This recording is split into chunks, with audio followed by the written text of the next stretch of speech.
Assalamualaikum warahmatullahi wabarakatuh. Alhamdulillahilladzi hadana li hadza wa ma kunna linahtadiya laula an hadanallah.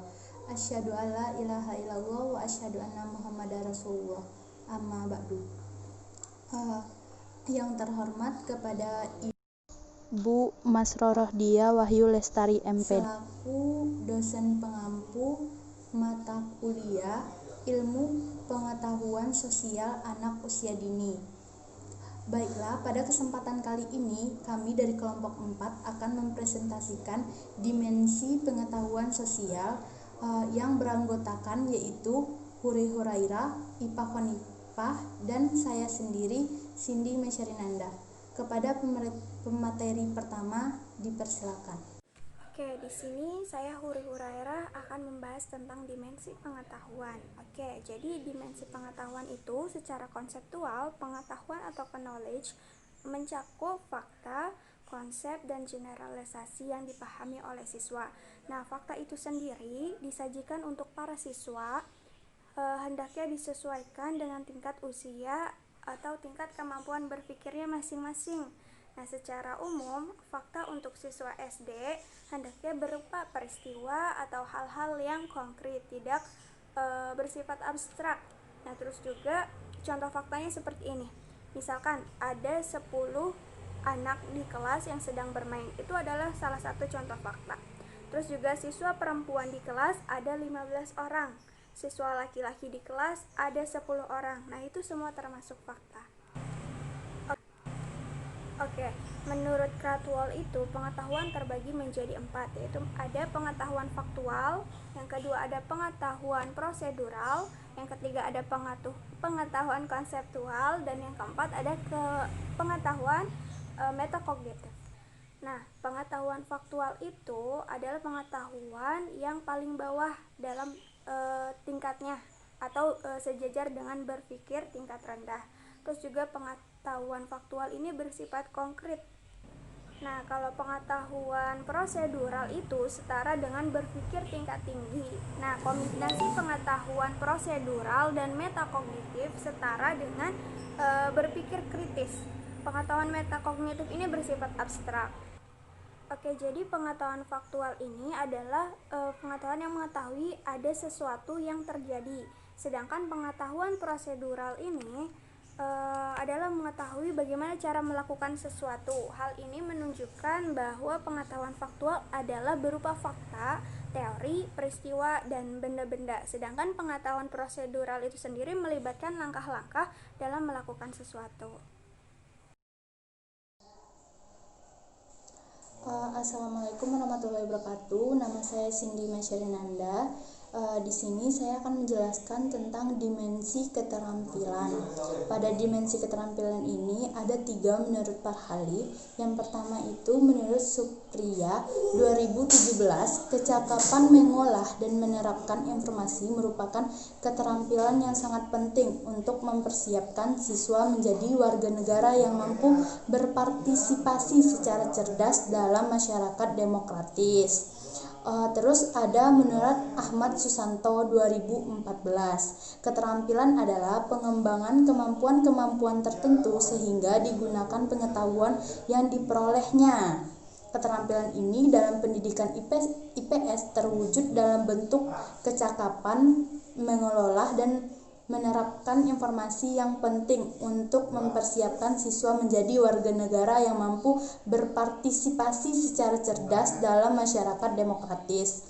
Terus yang ketiga ada menurut Lewis dan Ruli Purwani 2005, keterampilan sosial berkaitan dengan kemampuan membangun dan memelihara hubungan sosial, mengembangkan sikap empati, cinta damai, kesamaan, dan kesetiaan. Oleh karena itu, dalam satu kesatuan kegiatan pembelajaran, anak seringkali memiliki lebih dari satu dimensi keterampilan. Jadi, dapat kita simpulkan bahwa dimensi keterampilan adalah kecakapan mengolah dan mengimplementasikan pengetahuan untuk mempersiapkan siswa menjadi warga negara yang mampu berpartisipasi secara cerdas dalam masyarakat demokratis dan mampu mengembangkan berbagai keterampilan, yaitu keterampilan meneliti, berpikir, keterampilan partisipasi sosial, dan keterampilan berkomunikasi. Baiklah, hanya sekian. Wassalamualaikum warahmatullahi wabarakatuh. Baik, saya akan melanjutkan. Selanjutnya ada dimensi nilai dan sikap. Nilai merupakan sesuatu yang sangat berharga. Nilai yang dimaksud di sini merupakan keyakinan atau prinsip perilaku yang telah mempribadi dalam diri seorang atau kelompok masyarakat tertentu yang terungkap ketika berpikir atau bertindak.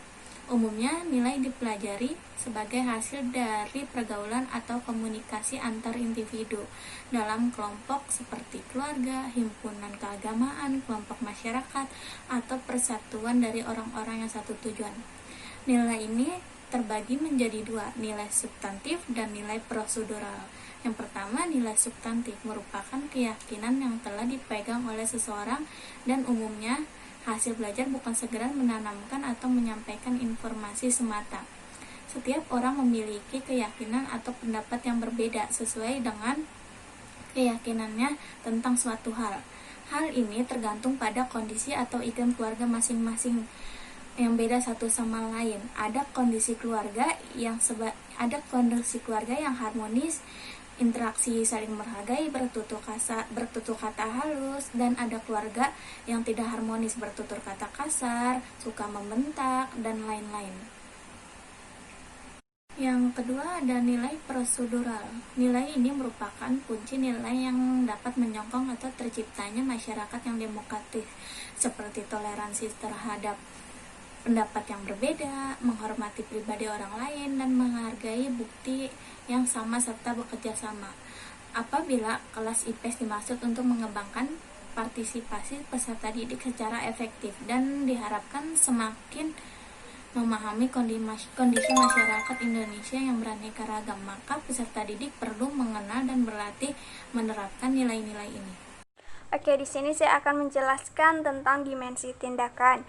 Nah, dimensi tindakan sosial ini merupakan dimensi di dalam pendidikan IPS yang penting karena tindakan sosial dapat memungkinkan siswa menjadi peserta didik yang aktif.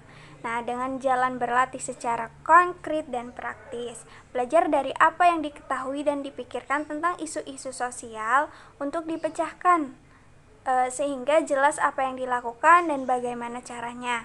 Dengan demikian, siswa akan belajar secara aktif.